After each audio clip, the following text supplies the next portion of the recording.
Et si je te disais que le talent n'existe pas, ou du moins qu'il n'existe pas de la façon dont tu crois, que chaque fois que tu regardes quelqu'un d'exceptionnel et que tu te dis « il a un don, moi non », tu es en train de commettre l'erreur la plus coûteuse de ta vie, que cette croyance, si séduisante, si confortable, est exactement ce qui te maintient à la surface de ton propre potentiel, incapable de plonger, incapable de construire, incapable de devenir.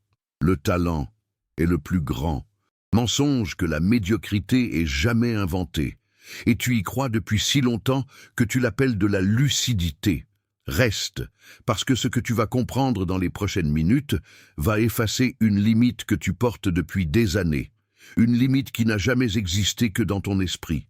Imagine un homme, appelons-le Théo, 28 ans, intelligent, curieux, avec une liste de compétences qu'il a toujours voulu développer. La guitare depuis l'adolescence, l'écriture depuis le lycée, la prise de parole en public depuis qu'il a vu quelqu'un captiver une salle entière et a senti quelque chose se contracter dans sa poitrine, un mélange d'admiration et de douleur. Théo a essayé, plusieurs fois. Il a pris des cours de guitare pendant 3 mois, puis abandonné parce que ses progrès lui semblaient trop lents comparés à un camarade qui avait l'oreille. Il a commencé à écrire, puis effacer ses textes en les comparant à des auteurs qu'il admirait. Il s'est inscrit à un atelier d'éloquence, a trébuché sur ses mots lors du premier exercice et n'est jamais retourné. Ce n'est pas un manque de passion, ce n'est pas un manque d'intelligence, c'est quelque chose de plus insidieux. Théo mesure ses débuts avec les aboutissements des autres. Et chaque fois que la comparaison le défavorise, il tire la même conclusion. Je n'ai pas le don. Cette conclusion est fausse, et elle est dangereuse. Le psychologue Carol Dweck, après des décennies de recherche sur la cognition et l'apprentissage, a identifié 2 types de mentalités fondamentales. La mentalité fixe, celle de Théo, croit que les capacités sont innées, figées, données à la naissance. La mentalité de croissance croit que toute compétence est le résultat d'un processus, d'un effort, d'une méthode. Et les données sont sans appel. Les individus avec une mentalité de croissance surpassent systématiquement ceux avec une mentalité fixe, indépendamment de leur niveau de départ. Mais il y a une figure encore, plus radicale que Dweck, un homme qui a poussé cette idée jusqu'à ses limites absolues. Anders Ericsson, le chercheur suédois dont les travaux ont inspiré la règle des 10 000 heures, a passé sa carrière entière à étudier les experts mondiaux dans des dizaines de domaines. Musiciens, échecs, sport, chirurgie, mathématiques. Et sa conclusion, après 30 ans de recherche, est celle-ci. Il n'a jamais trouvé de preuve que le talent inné soit le facteur déterminant de l'excellence. Ce qu'il a trouvé en revanche est universel, reproductible et à ta portée. Voici la révélation. L'excellence n'est pas le résultat du talent. Elle est le résultat de la pratique délibérée. Un processus précis, structuré, inconfortable, qui transforme n'importe quel cerveau humain en machine d'apprentissage. Ce concept, la mécanique de la maîtrise, repose sur une vérité que les grands maîtres ont toujours connue intuitivement et que la science confirme aujourd'hui avec précision. Le cerveau est plastique. Il se reconfigure, il se développe et il le fait selon des lois que tu peux apprendre à utiliser. Écoute attentivement ce qui suit, parce que ce n'est pas de la théorie, c'est une méthode. Premier principe, la répétition sans conscience est de la stagnation déguisée en effort. Il y a une erreur que font presque tous ceux qui essaient de développer une compétence. Ils s'entraînent par accumulation. Plus d'heures, plus de répétitions, plus de pratiques, sans structure, sans feedback, sans conscience précise de ce qui fonctionne et de ce qui bloque. Ericsson appelle ça la pratique naïve. Tu joues la même chanson à la guitare 100 fois et tu penses progresser parce que tu l'as jouée 100 fois. Mais si tu joues la même erreur 100 fois, tu n'as pas progressé 100 fois. Tu as renforcé 100 fois une limite. La pratique délibérée, en revanche, est fondamentalement différente. Elle exige que tu identifies précisément la zone de difficulté.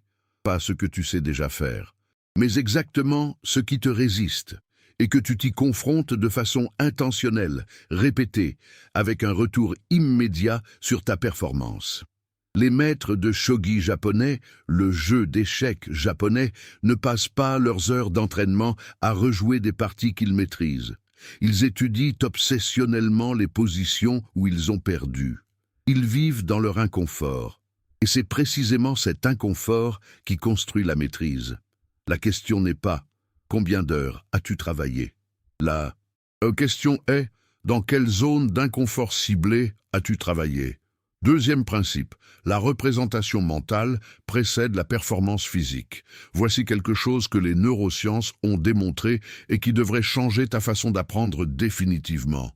Le cerveau ne distingue pas clairement entre une action réellement effectuée et une action intensément visualisée. Les mêmes circuits neuronaux s'activent. Les pianistes de haut niveau étudiés par Erickson ne passaient pas seulement leurs heures au clavier. Ils passaient des heures à lire des partitions sans instrument, construisant dans leur esprit une représentation mentale si précise qu'elle guidait ensuite leurs doigts avec une clarté que la mécanique seule ne peut pas produire. La représentation mentale, c'est la carte intérieure d'une compétence, et la qualité de cette carte détermine la qualité de ton exécution. Les débutants ont des cartes floues, les experts ont des cartes d'une précision chirurgicale. Et la bonne nouvelle, c'est que tu peux construire cette carte délibérément, pas seulement par la pratique physique, mais par l'étude, l'observation, l'analyse et la visualisation active. Avant de pratiquer, comprends ce que tu veux produire avec une clarté cristalline. L'image précède le geste, la vision précède la maîtrise. Troisième principe, le feedback est l'oxygène de l'apprentissage. Miyamoto Musashi, dans sa quête de maîtrise absolue du sabre, n'a pas seulement pratiqué dans l'isolement.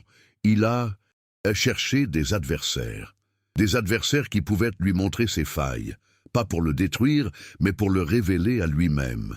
Il comprenait que sans résistance extérieure, la vérité sur ses limites resterait cachée. Tu ne peux pas t'améliorer dans le vide. Le feedback, qu'il vienne d'un maître, d'un enregistrement de ta propre performance, d'un public ou de données mesurables, est ce qui ferme la boucle entre l'intention et la réalité. Sans lui, tu travailles dans l'obscurité. Cherche donc activement le regard critique. Enregistre-toi. Montre ton travail avant qu'il soit parfait. Expose tes failles à ceux qui peuvent t'aider à les comprendre. L'ego veut se cacher. La maîtrise exige de se montrer. Imparfait, mesurable, corrigeable. Quatrième principe, la profondeur bat la largeur à chaque fois. Nous vivons dans une culture de la surface. On apprend un peu de tout, on touche à tout, on survole tout, et on devient expert en rien. La distraction n'est pas seulement un problème d'attention, c'est un problème d'apprentissage. Chaque fois que tu divises ton énergie d'apprentissage entre 10 compétences simultanées, tu dilues le processus de myélinisation, ce mécanisme neurologique par lequel les connexions répétées deviennent rapides, automatiques, puissantes. La myéline, cette gaine qui enveloppe les neurones et accélère la transmission des signaux, ne se développe que par la répétition profonde et ciblée. Elle est le substrat biologique de la compétence, et elle exige de la profondeur, pas de la largeur. Choisis une compétence, une seule, et va si loin dans cette direction que les gens qui te regardent ne voient plus quelqu'un qui apprend, ils voient quelqu'un qui incarne. Cinquième principe, l'environnement est un architecte invisible de ta compétence. Nul ne devient maître en solitaire. Les plus grands musiciens du monde ont été formés dans des académies entourés d'autres musiciens exceptionnels. Les plus grands athlètes s'entraînent avec des équipes qui les tirent vers le haut. Les plus grands entrepreneurs gravitent dans des écosystèmes où l'excellence est la norme, pas l'exception. L'environnement ne t'inspire pas seulement, il recalibre tes standards. Ce que tu considères comme bon dépend entièrement de ce à quoi tu t'exposes. Si tu t'entoures de médiocres, le médiocre devient ta référence. Si tu t'immerges dans l'excellence, même par procuration, même à travers des livres, des vidéos, des mentors. Ton cerveau commence à recalibrer ce qu'il considère comme possible pour toi. Construis ton environnement d'apprentissage avec autant de soin que tu construirais une cathédrale. Chaque pierre compte, chaque influence compte, parce que tu deviendras inévitablement la moyenne de ce qui t'entoure. Et maintenant, je veux m'adresser à la partie de toi qui écoute tout ça et qui pense. Mais certaines personnes ont vraiment un don naturel. Je les ai vues, je ne pourrai jamais les égaler. Je vais te répondre avec une précision absolue. Oui, il existe des variations biologiques dans les prédispositions humaines. Certains corps sont naturellement plus agiles. Certains cerveaux traitent certains types d'informations plus rapidement à l'état initial. C'est réel.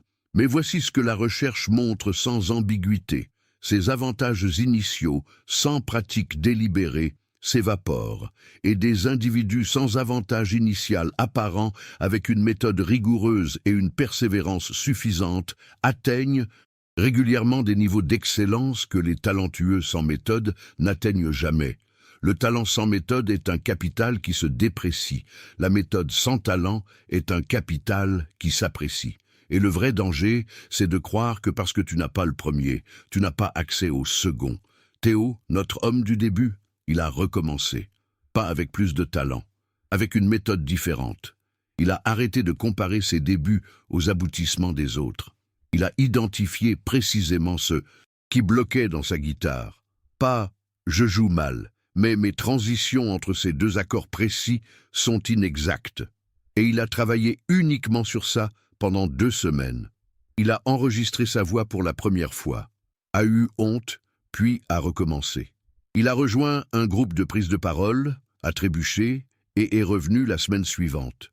18 mois plus tard, Théo joue en public. Il écrit régulièrement. Il prend la parole dans son entreprise avec une présence que ses collègues remarquent.